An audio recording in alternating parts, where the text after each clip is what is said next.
Olá você, tudo bem? Espero que esteja bem. Deixa eu te perguntar uma coisa. Você compra um livro pela capa? Pois saiba, nós estamos sendo comprados o tempo todo pela capa. E você está sendo avaliado e medido e julgado pela sua capa também. Seja bem-vindo ao canal Vida de Papel, que afinal de contas faz parte da vida vestir este papel de ser uma boa capa para o outro, mesmo que a gente não goste disso. Olha só, existe uma constatação lá do mundo do marketing que é verdadeira. Você sabia que existe uma chance aumentada de se comprar um objeto, um produto qualquer, uma chance de 90% de se comprar algo se você conseguir tocar. Então veja, o que a indústria faz? Ela estabelece critérios de identificação de imagem, de estética, suficientes para que as pessoas tenham vontade de tocar naquele produto, pegar, analisar, chegar mais perto dos olhos, e isso pode aumentar em 90% a chance da aquisição daquilo. E com relação às pessoas, funcionaria do mesmo modo? Certamente. Uma boa capa do livro, uma boa fachada, vai ajudar bastante nesta percepção inicial de quem você é. Não quer dizer que o conteúdo do livro seja bom. Mas esta parte do desenvolvimento da personalidade, que é o cuidado, o zelo de como nós vamos nos apresentar para os outros, isso é muito importante. Olha só que interessante. A percepção dos outros em relação a nós se dá assim como uma colcha de retalhos. Então nós somos a colcha, formado de vários pedaços, como se fosse um mosaico. Os outros identificam cada aspecto desse mosaico conforme a sua própria estrutura de julgamento. Sim, nós somos julgados. E as pessoas veem partes de nós. Então elas olham o rosto, olham a boca, olham a roupa, olham os sapatos, olham os acessórios, o carro que você tem. Então, nós não estamos falando ainda de comunicação, de linguagem, só de aspectos visuais de primeira impressão. Olha só como isso é importante. Houve uma época na minha vida em que eu fazia recrutamento e seleção de pessoas. Ok. E eu sabia que para determinadas funções eu deveria contratar pessoas um pouco mais humildes, vamos dizer assim, condições econômicas não tão boas. Tá? Então elas vinham vestidas com roupas que nós julgamos, né, ser simples, né, não tão condizentes com a questão da cultura empresarial, mas enfim, vinham lá as pessoas simples. Né? Veja, quais eram os critérios da avaliação exterior que eu tinha para poder julgar, analisar a capa, inicialmente e saber um pouco sobre a personalidade e o caráter daquela pessoa, que eu já sabia que ia ser uma entrevista muito simples, né? Num nível de diálogo bem fundamental. Como é que eu fazia para saber? Olha, eu observava os sapatos do menino ou da menina. Eu observava os sapatos. Mas não se os sapatos eram de marca, não se os sapatos eram novos, não se os sapatos combinavam com a roupa. Eu não estava interessado na marca, se combinava, se era novo ou usado, isso não fazia a menor diferença. Adivinhe você o que eu observava naqueles sapatos? Consegue pensar? Consegue imaginar? Eu observava se estavam limpos. Olha só, Uma das fachadas principais do juízo dos outros em relação a nós, em relação a você, é o asseio. É o asseio. Não só tomar banho, né? Está aquele cabelinho cheirosinho, a pele limpa.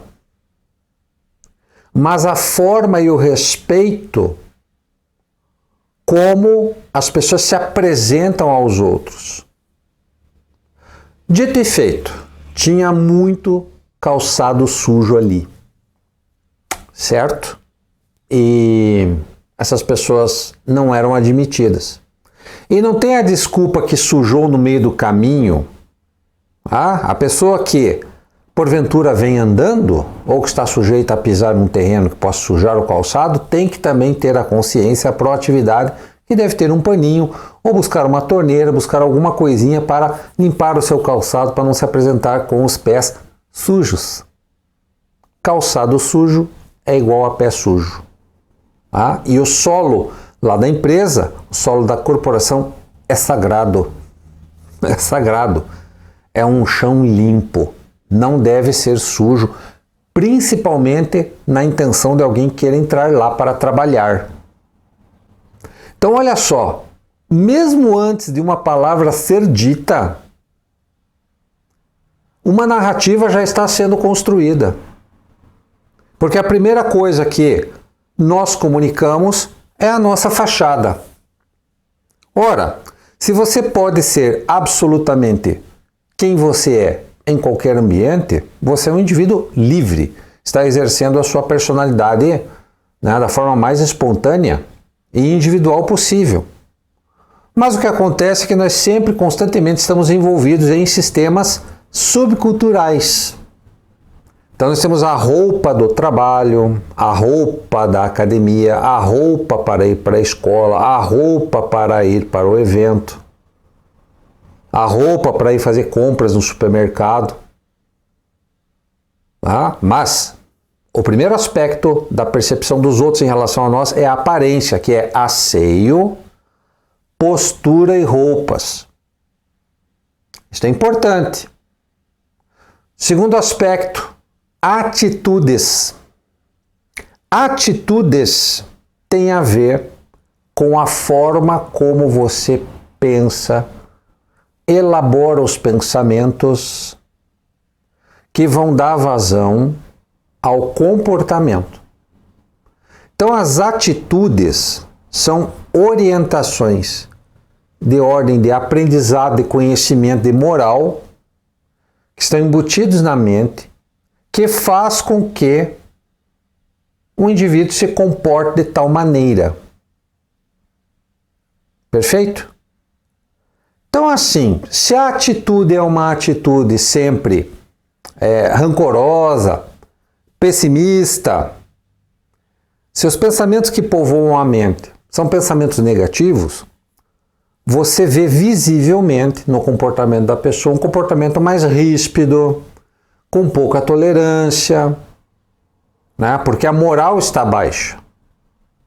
Agora, se você vê um indivíduo, por exemplo, que os pensamentos são pensamentos confiantes, pensamentos altivos, você vai perceber no comportamento da pessoa uma postura mais elevada, você vai perceber assim uma coragem, um senso de desafio mais objetivo, não é um desafio negativo, né, como se estivesse provocando outra pessoa, mas é uma postura desafiadora, que remete assim, coragem de enfrentar o que está ali pela frente, o desafio, né, que ali se apresenta para a pessoa. Então, esse trinômio, né, que é a aparência exterior, mais as atitudes, mais o comportamento, vão determinar quão desejoso você vai ser para os outros. Quanto você vai despertar de interesse, o desejo nos outros em que você seja amigo delas, ou venha trabalhar na empresa. Então, a capa é importantíssima. Olha só, para arredondar esse conhecimento que nós estamos passando, vamos lá ao nosso Drops de Psicanálise, na figura do nosso querido Jacques Lacan. O desejo do homem é o desejo do outro. Isso quer dizer que o nosso desejo não é um desejo individual, mas sim um desejo que é definido e moldado pelo olhar e pelo desejo do outro. Então o desejo não é um impulso interno, mas uma busca por reconhecimento e validação pelos outros. Olha que sensacional é isso. Os outros querem que você seja como eles gostariam de ser. Então, dentro desse mecanismo de identificação, as pessoas têm critérios de julgamento muito profundos, muito criteriosos, às vezes críticos, e querem observar nas pessoas que estão à sua volta se elas cumprem os quesitos que ela imagina que são corretos. E se você não estiver de acordo, você perde pontos. Então a imagem, o que os outros pensam de você, em certo ponto é muito importante. Na questão da cultura organizacional, nos espaços que nós queremos preencher, inclusive nas amizades, né? E quanto mais íntimos nos tornamos das outras pessoas, mais podemos flexibilizar quem nós realmente somos. Né? E tem pessoas que simplesmente não interessa se você está de pijama ou está de terno e gravata. Né? Você não está nem aí para elas. Porque você sabe que a força de avaliação delas não determina nada na sua vida. Mas para as pessoas que têm certo poder, mesmo que coletivo, ou seja, poder pessoal, individual ou coletivo, de causar em você algum prejuízo ou conseguir promover alguma oportunidade, esse achismo dos outros em relação a você é importante você considerar. Ok?